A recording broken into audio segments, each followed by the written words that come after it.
Hello friends, उड़ान master classes में आप सभी का बहुत बहुत स्वागत है। आज की ये वीडियो आपकी कृषि से संबंधित महत्वपूर्ण आंकड़ों से संबंधित है। इसमें हम आपसे डिस्कस करेंगे लगभग 100 प्लस आपके क्वेश्चन आंसर हम आपसे डिस्कस करेंगे। ठीक है, एक बार वीडियो को शुरुआत से लेकर अंत तक पूरा देखिएगा। पसंद आए तो लाइक करिएगा, ठीक है, सब्सक्राइब करिएगा और शेयर करिएगा। ठीक है, क्योंकि जितना ज़्यादा आप प्यार करेंगे हम आपके लिए उतना ही इंपॉर्टेंट और अच्छा करते रहेंगे।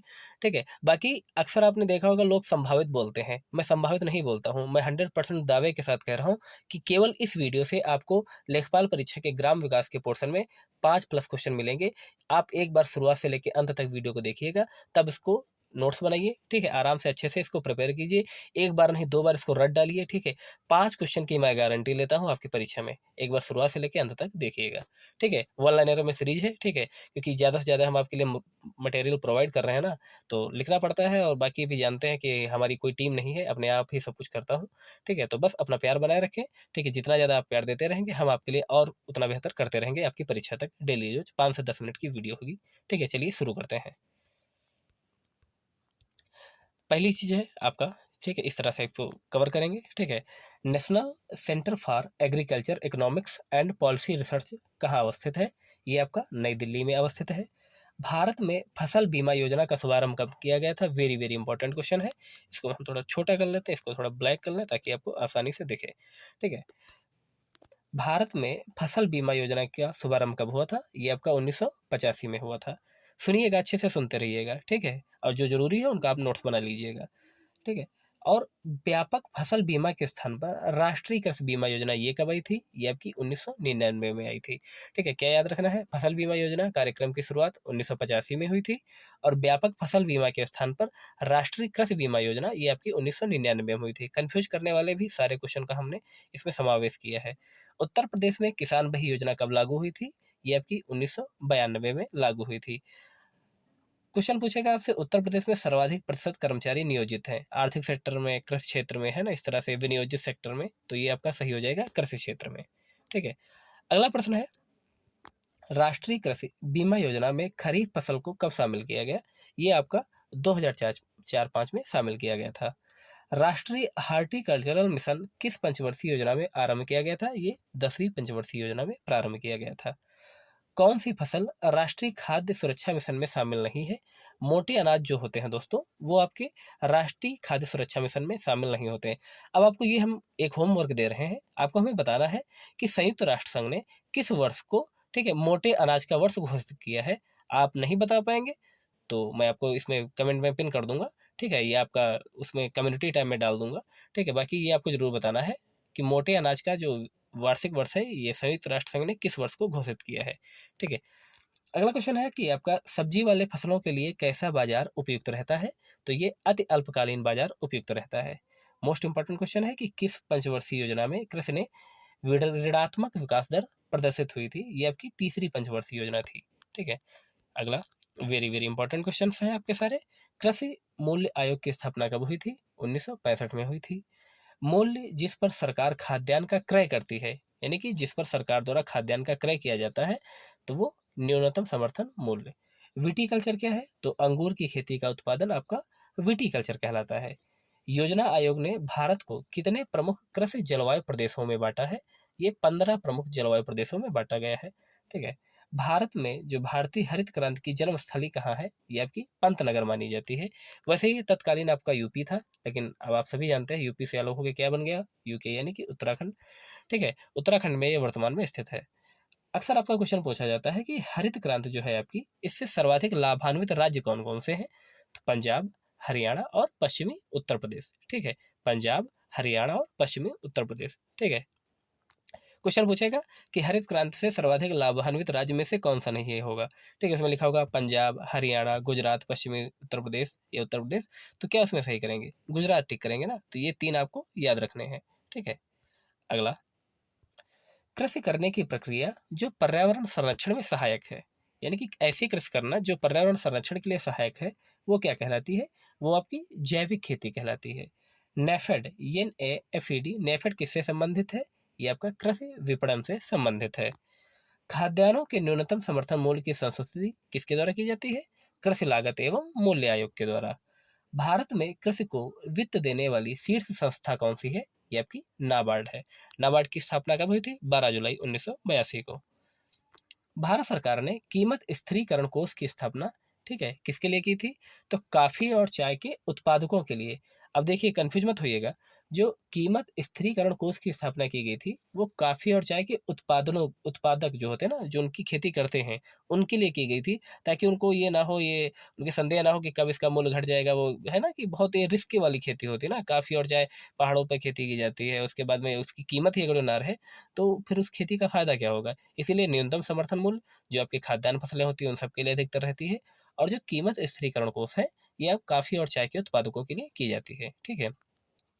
भारत में कृषि को माना जाता है, तो भारत में आप सभी जानते हैं ना कि बस उतना ही कहते हैं कि पैदा हो जाए जितने में खा सके, है ना। तो जीविकोपार्जन का साधन माना जाता है। ठीक है। दक्षिण भारत में उच्च कृषि उत्पादकता का क्षेत्र कौन सा है? यह है आपका तमिलनाडु तट है, वहां पर सर्वाधिक उच्च कृषि उत्पादकता का क्षेत्र है। अगली चीजें हैं, भारत में ठेकेदारी कृषि को लागू करने में अग्रणी राज्य कौन सा है? तो ये आपका पंजाब है, यानी कि सर्वाधिक जो ठेकेदारी कृषि है वो आपके पंजाब राज्य में की जाती है। मैक्रोनी गेहूं की खेती की जाती है, तो जहां पर भी जो सिंचाई की उपलब्धता है वो कम होती है वहां पर मैक्रोनी गेहूं, याद रखिएगा इसको, मैक्रोनी गेहूं की खेती असिंचित परिस्थितियों हेतु की जाती है। ठीक है। ब्लास्ट, टिक्का, डस्ट एवं रस्ट में गेहूं की फसल का रोग कौन सा है? यानी कि ये कुछ एक नाम है, ठीक है, ये रोग है। ठीक है, उसमें से आपको बताना है कि गेहूं की फसल में कौन सा रोग लगता है, तो ये आपका रस्ट लगता है।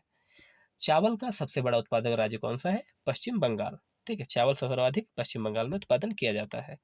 मसूर, अलसी, सरसों व सोयाबीन में खरीफ की फसल कौन सी है? तो ये आपकी सोयाबीन है। ठीक है जी। बाकी मसूर है, अलसी है, ठीक है, सरसों है, ये सब क्या है? आपकी रबी की फसलें हैं। ठीक है, सोयाबीन जो है ये खरीफ की फसल है। भारत में चावल की खेती कहाँ की जाती है? तो भारत में चावल की खेती जहाँ वार्षिक वर्षा क्षेत्र 100 सेंटीमीटर से अधिक होता है वहां पर चावल की खेती की जाती है। अगला प्रश्न है, सब प्रश्न आपकी परीक्षा की दृष्टि से बहुत इंपॉर्टेंट है, सब आंकड़े हैं, कम समय में आपको ज्यादा मटेरियल देने का ये हमारा एक मोटो है। ठीक है। चावल की खेती के अंतर्गत सर्वाधिक क्षेत्र कहाँ है? यानी कि सर्वाधिक क्षेत्रफल में खेती कहाँ की जाती है चावल की? उत्तर प्रदेश में। कपास के रेशे जो प्राप्त होते हैं वो किससे प्राप्त होते हैं? बीज से। भारत का शक्कर का प्याला किसे कहते हैं? उत्तर प्रदेश को। राजस्थान किस फसल का प्रमुख उत्पादक राज्य है? तो सरसों उत्पादन में राजस्थान जो है वो सर्वप्रथम सबसे एक नंबर पे है। ठीक है। भारत में 3/4 से अधिक कच्चा रेशम जो प्राप्त होता है वो कहाँ से प्राप्त होता है? कर्नाटक और आंध्र प्रदेश से। ठीक है। थोड़ा फास्ट चल रहे हैं तो फास्ट का समय ही है, बस आपका रिवीजन होना चाहिए। मूंगा रेशम जो केवल भारत में पाया जाता है, और ये केवल कहाँ पाया जाता है? असम में पाया जाता है। भारत में रबड़ का सबसे ज्यादा उत्पादक राज्य कौन सा है? केरल है। कहवा की खेती का सर्वाधिक क्षेत्र पाया जाता है, कहाँ पाया जाता है? कर्नाटक में। यानी कि मूंगा रेशम असम में, रबड़ का सबसे उत्पादक राज्य केरल, कहवा की खेती सर्वाधिक कर्नाटक में। और ये जो आपके चार हैं आगे, ये तो सब तो बहुत ही ज़्यादा इंपॉर्टेंट है। जैसे मान लिया भारतीय सब्जी अनुसंधान संस्थान, जो आपके अधिकतर परीक्षाओं में पूछे जाते हैं, बार बार रिपीटेड होते हैं। तो भारतीय सब्जी अनुसंधान संस्थान कहाँ स्थित है? वाराणसी में। भारतीय दलहन अनुसंधान संस्थान कानपुर में। भारतीय गन्ना अनुसंधान संस्थान लखनऊ में। और भारतीय बागवानी संस्थान अनुसंधान संस्थान ये आपका बेंगलुरु में स्थित है। ठीक है। और अगला फैक्ट है कि भारत में हवा से नाइट्रोजन संचित करने की क्षमता दलहनी फसलों में पाई जाती है। अच्छा, इसमें एक जीवाणु भी होता है, ठीक है, उसे क्या बोलते हैं? राइबोजोबियम। ठीक है। राइबोजोबियम जो होता है ये हवा से नाइट्रोजन का जो है संसूत्रीकरण कर देता है, जिससे क्या होता है? उत्पादन क्षमता बढ़ जाती है, मिट्टी की उर्वरा शक्ति बनी रहती है। ठीक है। निर्यात हेतु आम की पसंदीदा प्रजाति कौन सी है? वो है अल्फांसो। यानी कि जो भारत से, जो जानते हैं ना कि भारत में सर्वाधिक आम के उत्पादन होता है, तो जो सर्वाधिक जो सबसे पसंदीदा होता है, सबकी डिमांड जिसकी ज़्यादा रहती है, वो कौन सा है? अल्फांसो आम। प्रसंस्करण हेतु आलू की सबसे अच्छी किस्म कौन सी है? कुफरी चिप्सोना आलू 2। ठीक है। भारत में प्रथम कृषि विश्वविद्यालय की स्थापना पंतनगर उत्तराखंड में की गई थी। अगला है, केंद्रीय खाद्य तकनीकी अनुसंधान संस्थान कहाँ स्थित है? ये आपका मैसूर में स्थित है। हैंडबुक ऑफ एग्रीकल्चर का प्रकाशन किसके द्वारा किया जाता है? तो भारतीय कृषि अनुसंधान परिषद में इसका प्रकाशन किया जाता है। भारत में विकसित प्रथम बौनी धान की किस्म कौन सी है? ये है जया। भारत में जूट उद्योग प्रमुखता केंद्रित है पश्चिम बंगाल में, यानी कि सर्वाधिक जूट का उत्पादन आपका पश्चिम बंगाल में होता है। लौंग की खेती होती है केरल में। ये आप सभी जानते हैं ना, जो मसालेदार अधिकतर खेती आपकी क्या होती है, मसालों का उत्पादन सर्वाधिक आपके केरल में होता है, ठीक है। भारत में तम्बाकू के सबसे बड़े उत्पादक राज्य कौन-कौन से हैं? गुजरात एवं आंध्र प्रदेश। भारत की श्वेत क्रांति के जनक कौन है? डॉक्टर वर्गीज कुरियन। जया, पद्मा एवं कृष्णा किस अनाज की किस्में हैं? ये धान की बहुत ही इंपॉर्टेंट किस्में हैं। भारत के काला सोना के रूप में प्रचलित है काली मिर्च, ठीक है। काला सोना काली मिर्च को बोलते हैं। और काली मिर्च है ना, जो पुर्तगालियों को सबसे सर्वाधिक आकर्षित करने का काम है ना, जब पुर्तगाल लोग अपने भारत में सबसे पहले आए थे ना, वो मसाले के लिए सबसे ज़्यादा आए थे, तो उन्होंने भी कहा था कि काली मिर्च ये क्या है? काला सोना है, ठीक है। अगला जो है, जिसके नाम से अधिकतर बच्चे कन्फ्यूज हो जाते हैं, उन्हें लगता है स्टॉक फार्मिंग क्या होगा, ये कुछ खेती वेती का मामला होगा, लेकिन नहीं, ये क्या है? एक पशुओं का प्रजनन है, ठीक है। कौशल किस किस फसल की उन्नत प्रजाति है? ये मूंगफली की उन्नत प्रजाति है। कृषि में युग्म पैदावार का अर्थ क्या होता है? विभिन्न मौसमों पर दो फसल, यानी कि विभिन्न मौसम में, यानी कि एक ही साथ दो फसलों का पैदावार होना। आपको अगर स्पीड तेज लग रही है, ठीक है, तो इसको आप स्लो करके भी देख सकते हैं, ठीक है। लेकिन मैं बताया ना कि मैं समझौता नहीं कर सकता, बस आप ज़्यादा से ज़्यादा नॉलेज गेन करें, ठीक है। Central food technological research institute कहाँ स्थित है? ये आपका मैसूर में स्थित है। राष्ट्रीय बागवानी बोर्ड परिषद की स्थापना 1984 में की गई थी। हरित क्रांति में प्रयुक्त मुख्य फसल कौन सी थी? ये मैक्सिकन गेहूं। जो हरित क्रांति में सर्वाधिक जो मुख्य फसल थी, वो आपकी मैक्सिकन गेहूं थी। भारत में सर्वप्रथम ग्रीन हाउस फार्मिंग कहाँ प्रारंभ हुई? ये पंजाब राज्य में। इंद्रधनुषी क्रांति का संबंध किससे है? हरित क्रांति से, श्वेत क्रांति से और नीली क्रांति से। भारतीय चावल शोध संस्थान कहाँ स्थित है? कटक में। रबी फसल की बुआई कब की जाती है? अक्टूबर और नवंबर में। सामान्य फसल उगाने के लिए उर्वरक भूमि का पीएच मान कितना होना चाहिए? लगभग 6 से 7 होना चाहिए पीएच मान, जो सामान्य फसल उगाने के लिए होना चाहिए। नकदी फसलें हैं कपास, गन्ना, केला, जूट, यानी कि जिनको आप तुरंत मार्केट में आप बेचते हैं ना, ठीक है, वो आपकी नकदी फसलें कहलाती हैं। इनको आप संग्रहण करने में इसका यूज नहीं कर सकते कि हम इसको कपास को घर पे रख लेंगे और बाद में ये कर लेंगे। तो कपास का आप क्या कर लेंगे, ठीक है। गन्ना को घर में आप रख लेंगे, क्या कुछ कर पाएंगे? बस थोड़ा बहुत चूस लेंगे, फिर क्या करेंगे? फिर तो आपका वो सूख ही जाएगा ना, इससे बढ़िया बेच दीजिए तुरंत, ठीक है। अगला है, 1947 के बाद से भारत ने सर्वाधिक प्रगति की है गेहूं के उत्पादन में। चावल की खेती के लिए आदर्श जलवायु क्या होनी चाहिए? लगभग 100 सेंटीमीटर प्लस वर्षा हो और 25 डिग्री सेंटीग्रेड आपका टेम्परेचर होना चाहिए। भारत में सबसे ही महत्वपूर्ण फसल कौन सी है खाद्य के अंतर्गत? ये आपकी है चावल, ठीक है। मक्का की पत्तियों के सीड्स का सफेद होना क्या सूचक है? जिंक की कमी, यानी कि जिंक की कमी होने पर मक्का की पत्तियों का जो है सीड्स होता है, वो सफेद होने स्टार्ट हो जाता है। और आप इस समय देखते हैं ना कि इस समय मक्का की खेती बहुत अच्छे तरीके से इस समय हो भी रही है ना। भारत में चावल के कटोरे का क्षेत्र कौन सा कहा जाता है? यानी कि कृष्णा और गोदावरी नदी का जो डेल्टा क्षेत्र है, उसे चावल का कटोरा कहा जाता है। भारत में कपास का अधिकतम मात्रा में उत्पादन कहाँ होता है? उत्तरी पश्चिमी और पश्चिमी भारत में। जो आपका पश्चिम भारत है और आपका उत्तर पश्चिम भारत है, वहाँ पर सर्वाधिक कपास का उत्पादन होता है, ठीक है। भारत का सबसे बड़ा कपास उत्पादक राज्य कौन सा है? गुजरात। सोयाबीन के दाने में तेल की मात्रा कितनी होती है? 20 से 22%। जैसे पिछली बार एक क्वेश्चन आपसे पूछा गया था कि धान की जो होता है, आपका धान होता है, उसमें भूसी का प्रतिशत कितना होता है, उसी प्रकार से ये भी क्वेश्चन इतना इंपॉर्टेंट है कि सोयाबीन के दाने में तेल की मात्रा कितनी है? लगभग 20 से 22%। भारत में किस राज्य में कहवा, रबड़ तथा तंबाकू की खेती की जाती है? कर्नाटक में। यानी कि कहवा की भी, रबड़ की भी और तंबाकू, तीनों चीज़ों की खेती सर्वाधिक रूप से कर्नाटक में की जाती है। झूमिंग अथवा पैडा पद्धति क्या है? ये तो आप सभी जानते हैं ना। नागालैंड और आपका मिजोरम क्षेत्र में क्या होता है कि जंगल काटकर खेती के लिए सूखा छोड़ देते हैं, बाद में वहां पर खेती करते हैं, ठीक है। तो यह आपकी होती है झूमिंग अथवा पैडा पद्धति। केसर का वाणिज्यिक स्तर पर सर्वाधिक उत्पादन कहाँ होता है? ये आपका जम्मू कश्मीर में होता है। केले का अधिकतम उत्पादन आपका तमिलनाडु में होता है ना। साउथ की पिक्चरों में आप देखते हुए ना कि बहुत ज़्यादा केला वगैरह की खेती वगैरह दिखाते थे, ठीक है ना। लौंग कहाँ से प्राप्त होता है? ये आपका पुष्पकली से प्राप्त होता है।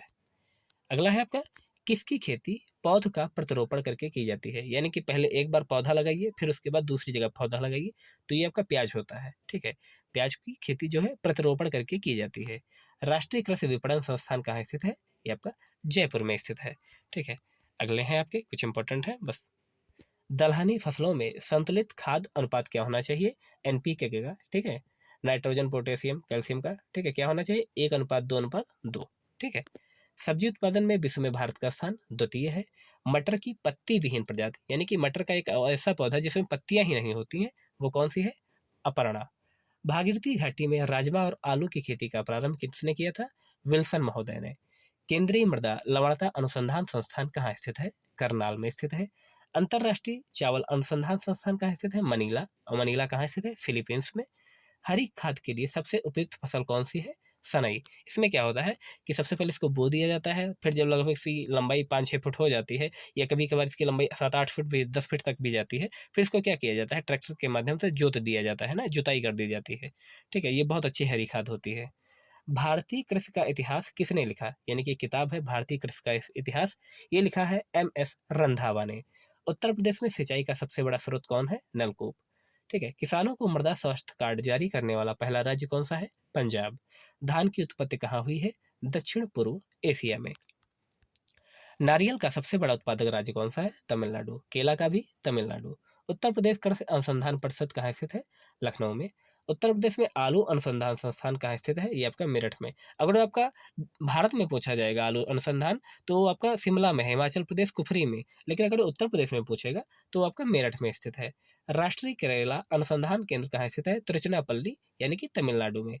उत्तर प्रदेश में सोयाबीन की फसल मुख्यतः कहाँ पर पाई जाती है? ये आपकी बुंदेलखंड क्षेत्र में पाई जाती है।